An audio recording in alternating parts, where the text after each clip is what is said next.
പാട്ടിലൂടെ ഇനിയും പോരാട്ടം തുടരുമെന്ന് വേടൻ. എത്ര എതിർപ്പുകൾ ഉയർന്നാലും ലക്ഷ്യത്തിൽ നിന്ന് പിന്മാറില്ലെന്നും വേടൻ മീഡിയ വണ്ണോട് പറഞ്ഞു. മന്ത്രിയുടെ വിവാദ പരാമർശം മാപ്പ് നൽകാവുന്ന നാക്ക് പിഴയായി കണ്ടാൽ മതിയെന്ന് വേടൻ പറഞ്ഞു. റാപ്പ് ഗായകൻ വേടനാണിപ്പോൾ നമുക്കൊപ്പമുള്ളത്. സംസ്ഥാനത്തെ ഗാനരചനയ്ക്കുള്ള ഏറ്റവും മികച്ച പുരസ്കാരം കൂടി നേടിയ ആ ഒരു സംതൃപ്തിയിലാണ് വേടൻ ഇപ്പോൾ ദുബൈയിലെത്തിയിരിക്കുന്നത്. വേടൻ എന്ത് തോന്നുന്നു ഈ അവാർഡ് ലഭിച്ചതോടുകൂടി?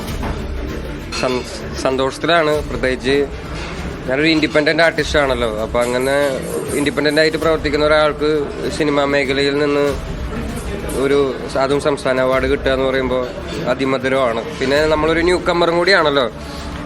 എഴുത്തിൻ്റെ ജാമ്പവന്മാരൊക്കെയുള്ള സ്ഥലമല്ലേ മലയാളം ഇൻഡസ്ട്രി എന്ന് പറയുന്നത്. അപ്പോൾ അവിടെ ഒരു എഴുത്തുകാരന് ഇങ്ങനെ ഒരു സംസ്ഥാന അവാർഡ് കിട്ടുന്നത് ഊർജ്ജം തരുന്ന ഒരു പരിപാടിയാണ്. പക്ഷെ അതോടൊപ്പം തന്നെയാണ് നേരത്തെ പറഞ്ഞ പോലെ ഈ ജാമ്പവാന്മാരൊക്കെ ഉള്ളപ്പോൾ വയലാറും ONV ഒക്കെ ഉള്ള അതിൻ്റെ തുടർച്ച എന്ന നിലയ്ക്ക് വേടൻ ഇത് കൊടുക്കാമായിരുന്നോ കൊടുക്കേണ്ടിയിരുന്നോ എന്നുള്ള ഒരു ചോദ്യം കൂടി വരുന്നുണ്ട്. ഇത് നമ്മുടെ കയ്യിലുള്ള പരിധിയിലുള്ള കാര്യങ്ങളൊന്നും അല്ല. എനിക്ക് അതിലൊരു കമൻറ്റും ഇല്ല. ലൈക്ക് അവാർഡ് കിട്ടിയാലും സന്തോഷമുണ്ട്. പിന്നെ ഇത് രണ്ടും ഇതിലുള്ളതാണല്ലോ. നല്ലതും നെഗറ്റിവിറ്റിയും ഇതിൻ്റെ ഒരു ഭാഗമാണ്. അപ്പോൾ ഞാൻ രണ്ടും ഒരേപോലെ ആസ്വദിക്കുന്നുണ്ട്. പക്ഷേ ഈ പുതിയ സങ്കേതങ്ങളും ഇതൊക്കെ മാറ്റിമറിച്ച് ഈ വ്യാകരണങ്ങൾക്കൊക്കെ അതീതമായിട്ടാണ് പുതിയ കാലത്തെ സംഗീതം മാറുന്നത്. അതിലേക്ക് ഒരു വേടൻ്റെ ഒരു സംഭാവന എന്നതൊക്കെ കൂടി ആയിരിക്കണം ഈ അവാർഡ് ജൂറി ഇത് പരിഗണിച്ചെന്ന് തോന്നുന്നു. തീർച്ചയായിട്ടും. അതെന്താണെന്ന് വെച്ച് കഴിഞ്ഞാൽ റാപ്പ് ഒരു പുതിയ കാല സംഗീതം കൂടിയാണല്ലോ. പ്രത്യേകിച്ച് മലയാളികൾക്ക് നമ്മുടെ കൾച്ചറിൽ ഇപ്പോൾ ഒരു 5 വർഷം പോലും ആയിട്ടില്ല നമ്മൾ മലയാളികൾ റാപ്പ് സംഗീതം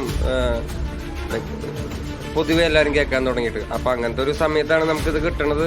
അത് ഈ ആർട്ട് ഫോമിൽ വർക്ക് ചെയ്യുന്ന ഒരുപാട് ആൾക്കാർക്ക് ഒരു ഓപ്പർച്യൂണിറ്റി ഉണ്ടാക്കുന്ന ഒരു കാര്യമാണ്. പിന്നെ സജി അത് പറയേണ്ടിയിരുന്നു എന്നുള്ള ഒരു ചോദ്യം കൂടി വരുന്നുണ്ട്. കാരണം വേടനെ പോലും എന്ന് പറയുമ്പോൾ ഒഴിവാക്കാമായിരുന്നില്ല എന്ന് തോന്നുന്നില്ലേ?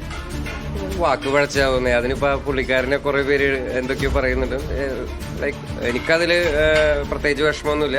പുള്ളിക്കാരൻ ചിലപ്പോൾ വാക്ക് പഴച്ചതായിരിക്കാം, അറിയില്ല. ഇത്രയേറെ ആക്രമണങ്ങളൊക്കെ നേരിടേണ്ടി വരുന്നത് എന്തുകൊണ്ടായിരിക്കും എന്നുള്ള ഏതെങ്കിലും അർത്ഥത്തിലുള്ളൊരു ചിന്ത മനസ്സിൽ തോന്നിയിട്ടുണ്ടോ?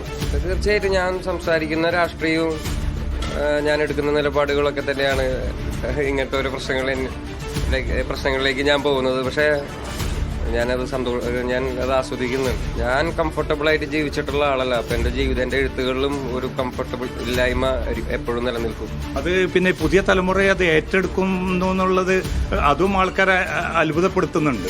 കേരളത്തിലെ മുഖ്യധാരയിലുള്ള രാഷ്ട്രീയ പാർട്ടികളൊന്നും സംസാരിക്കാൻ മടിക്കുന്ന കാര്യം തന്നെയാണ് ഞാൻ പറയുന്നത്. അതിലേക്ക് നല്ല വിശ്വാസമുണ്ട്.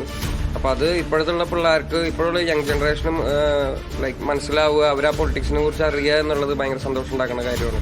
അതിന് എനിക്ക് കിട്ടുന്ന ഓപ്പർച്യൂണിറ്റീസ് ഞാൻ ഉപയോഗിക്കുന്നുണ്ട്. അപ്പോൾ ഈ ദലിത് പക്ഷത്തു നിന്നും അല്ലെങ്കിൽ ശക്തമായി തന്നെ മുന്നോട്ട് പോകുന്നുള്ള തീരുമാനമാണ്. തീർച്ചയായിട്ടും. അപ്പോൾ എല്ലാവിധ അഭിവാദ്യങ്ങളും വേടൻ. Thank you. അക്ഷയ് പേരാവൂരിനൊപ്പം MCA നാസർ, മീഡിയ 1, ദുബൈ.